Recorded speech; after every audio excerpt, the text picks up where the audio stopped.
नाज़रीन, मेरा नाम अली हैदर है। आपका शुक्रगुजार हूं कि आपने वीडियो देखने के लिए वक्त निकाला। तुर्की में ज़लज़ले के बाद काफ़ी ऐसी फेसबुक पोस्ट्स हैं जो कि वायरल हुई हैं, और एक पोस्ट इस वक्त वायरल है जिसमें दिखाया जा रहा है कि तुर्की में जो ज़लज़ला आया है उससे काफ़ी देर पहले वहां के जो तुर्की के परिंदे थे वो अजीबो गरीब तरह से बिहेव कर रहे थे। तुर्की उस इलाके के जो जानवर थे उनके रवैये में एक अजीबो गरीब किस्म की तब्दीली आई थी। और ये बात आपको शायद आपके इल्म में होगी कि ज़लज़ले को मापने का, यानी ज़लज़ले की पेशगोई करने का अभी तक कोई साइंटिफिक आला मौजूद नहीं है। कोई साइंटिफिक रिसर्च ऐसी नहीं है जो बता सके कि ज़लज़ला आने वाला है, सिवाय इसके कि जानवर जो होते हैं ना, और उसमें से भी कुछ जानवर खास तौर पे वो ज़लज़ला आने से पहले अपने रवैये से जाहिर कर देते हैं कि कुछ होने वाला है।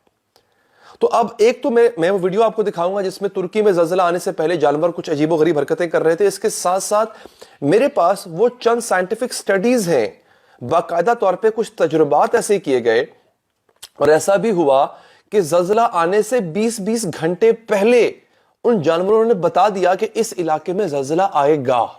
वो बड़ी इंटरेस्टिंग स्टडी है जो मैं आपको दिखाने जा रहा हूं नाज़रीन। आपने देखे, आप वीडियो जरा एंड तक देखिएगा। सबसे पहले मैं आपको वीडियो दिखाता हूं नाज़रीन।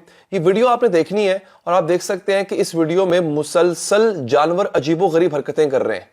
अच्छा, अचानक से परिंदों का बहुत बड़ी तादाद में आपके आसमान पे मंडलाना, ये एक बड़ी अजीबो गरीब किस्म की वहां पे एक्टिविटी थी जो कि हो रही थी।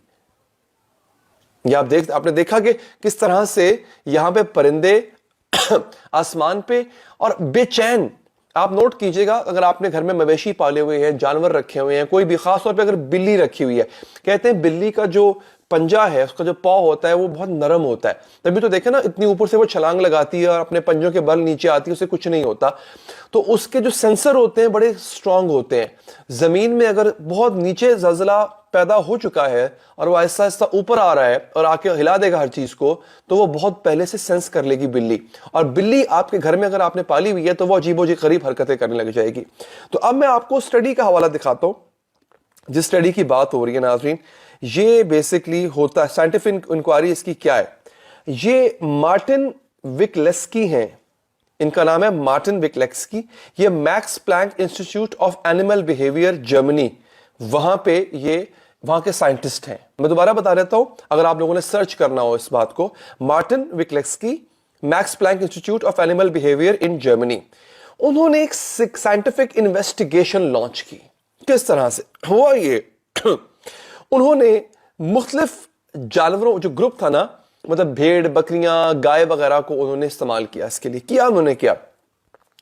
उन्होंने 6 गायें, 5 भेड़ें और 2 कुत्ते, उनको उन्होंने उस इलाके में ले गए जहां पे ज़लज़ले ज्यादा आते थे। जो इटली का मशरकी हिस्सा है, इटली के मशरकी हिस्से में इन जानवरों को लेकर गए। 6 गायें, 5 भेड़ें और 2 कुत्ते। अब वहां पे जाके उन्होंने इनके साथ जो है सेंसर्स बांध दिए। इनके पाँव में और गले में जो है वो सेंसर्स कुछ थे वो लगा दिए, और फिर उन्होंने कई महीने तक इनके बिहेवियर को नोट किया। अब वो लिखते क्या है आगे से, वो कहते हैं, Witklinski and his team of researchers collected data that revealed a change in the behavior of farm animals 20 hours before an earthquake.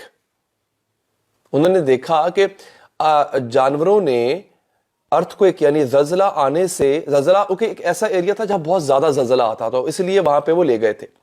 ज़लज़ला आने से 20 घंटे पहले उन्होंने नोट किया कि इन जानवरों के रवैये में खातिर ख्वाह तब्दीली आ गई है। वो बेचैन हो गए हैं। वो बेचैनी से कभी कोई इधर दौड़ रहा है, कभी कोई उधर, से डर नहीं जाता, डर के और बेचैन होकर वो दौड़ने लग गए हैं। The animals showed an unusually prolonged activity time. They were 50% more active within a time frame of 45 minutes compared to previous days. Again, उनकी जो एक्टिविटी थी वो बढ़ गई थी। उनकी उस बेचैनी में बहुत हद तक इजाफा हो गया था। कभी, दोबारा मैं बता रहा हूं, कभी इधर जा रहे हैं, कभी उधर जा रहे हैं, वो मुसलसल दौड़ रहे हैं, वो दौड़ लगा रहे हैं। With a series of calculations, the researchers rightly predicted an earthquake with a magnitude above 4.0. अब 4 रेक्टर स्केल का जो मैग्नीट्यूड होता है अर्थक्वेक का, वो कोई बहुत ज्यादा नहीं होता है। ٹھیک ہے مطلب فیل ہوتا ہے لیکن اس سے نقصان کا اتنا خدشہ نہیں ہے. جیسے ترکی میں 7.8 ریکٹر اسکیل کا ارتھ کویک آیا, وہ بہت زیادہ تھا زلزلہ. لیکن یہ جانور جو ہوتے ہیں یہ 4 سے اوپر والے کو بھی پریڈکٹ کر لیتے ہیں, اس کو دیکھ لیتے ہیں. Using the same method they predicted 7 out of 8 strong earthquakes. یعنی 8 میں سے 7 زلزلے انہوں نے پہلے ہی بھانپ لیے تھے. یہ بہت بڑی کامیابی ہے, بہت بڑی کامیابی ہے کہ 7 میں سے 8 زلزلے پہلے بھانپ لیے گئے تھے.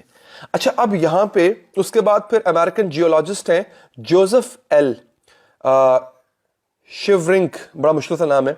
انہوں نے بھی یہ کہا کہ سن 2000 میں ایک ریسرچ ہوئی تھی جس میں کئی اینیملز, جانور ایسے تھے جن کو پہ ہم نے ریسرچ کی, اور پھر ایسے بھی جانور تھے جو پانی سے اٹھنے والی جو لہریں ہیں, جس سے سونامی آتا ہے یا زلزلہ آتا ہے, وہ اس کو بھی, اس کی پیشین گوئی بھی کر پا رہے تھے, وہ اس کو بھی پریڈکٹ کر پا رہے تھے. یہاں تک جو ہے وہ ایک سلسلہ کیا گیا تھا. پر یہ بے شمار جو ہے وہ سٹڈیز ہیں جو کہ اس سلسلے میں کی گئی ہیں ناظرین. اب یہ میرے پاس جو سورس ہے اس پوری سٹڈی کا وہ TRT ورلڈ ہے. TRT آپ کو پتا ہے ترکی کا بہت بڑا چینل ہے. اچھا اس کا یہ سورس ہے اور بہت بڑا چینل ہے. اب میں آتا ہوں میرے ذہن میں جو اپنا ایک آئیڈیا ہے اس چیز کو لے کر کے, اس پہ میں بات کروں گا ناظرین. دیکھیں میں یہ سمجھتا ہوں ہونا کیا چاہیے کہ اگر تو ایسا ہے, ہمارا پاکستان 2005 میں ایک بہت بڑے زلزلے کی زد میں آ چکا ہوا ہے, اگر تو ایسی کوئی سٹڈیز ہے تو پھر میرا خیال ہے کہ ایسے ایریاز جہاں پہ سیسمک ایکٹیویٹی بہت زیادہ مانیٹر کی جاتی ہے, ٹیکٹونک پلیٹس جہاں کی جو ہے وہ بہت زیادہ ایکٹیو نظر آتی ہے ہمیں. اب یہ وہ ٹرمز ہیں جو کہ زلزلے کے جس وجہ سے زلزلہ آتا ہے, ان چیزوں کی وجہ سے زلزلہ آتا ہے, میں نے استعمال کیا, جو لوگ جانتے ہیں وہ سمجھ گئے ہوں گے, باقی لوگ میں کبھی اور کسی دن ایکسپلین کروں گا آپ کو سب کیا ہوتا ہے. تو وہاں پہ میں سمجھتا ہوں کہ وہاں پہ پھر ایسے جانوروں کو رکھ کے ان کے ساتھ سینسرز لگانے چاہیے, اور مسلسل ایک ٹیم بیٹھی ہونی چاہیے جو کہ ان کے بیہیویئر کو مانیٹر کر رہی ہو. مجھے تو یہی آئیڈیا ذہن میں آیا ہے. اب ہر کوئی جانور تو نہیں پال سکتا نا اپنے گھر میں کہ میں نے بھی جانور رکھے ہوں, جیسے ہی وہ بھاگنا شروع کر دے تو میں گھر سے باہر نکل جاؤں, ایسے نہیں ہوتا. ہو یہ سکتا ہے کہ گورنمنٹ کی سطح پہ وہ ایریاز جہاں پہ ارتھ کوئک آ سکتا ہے, ان ایریاز میں اس طرح سے جانور رکھ کے ان کے بیہیویئر کو مانیٹر کیا جا رہا ہو کنٹینیوسلی, اور جیسے ہی اگر ایسا کچھ محسوس ہو کہ جانوروں کی ایکٹیویٹی میں, تو اس پہ ایک الرٹ جاری کر دی جائے, ایک نیشن وائڈ الرٹ جاری کی جائے تاکہ سب لوگ محتاط ہو جائیں. میرا یہ خیال ہے. آپ اس پہ اپنی رائے ضرور دیجیے گا اور اپنا بہت بہت خیال رکھیے گا ناظرین. اللہ نے کے بعد.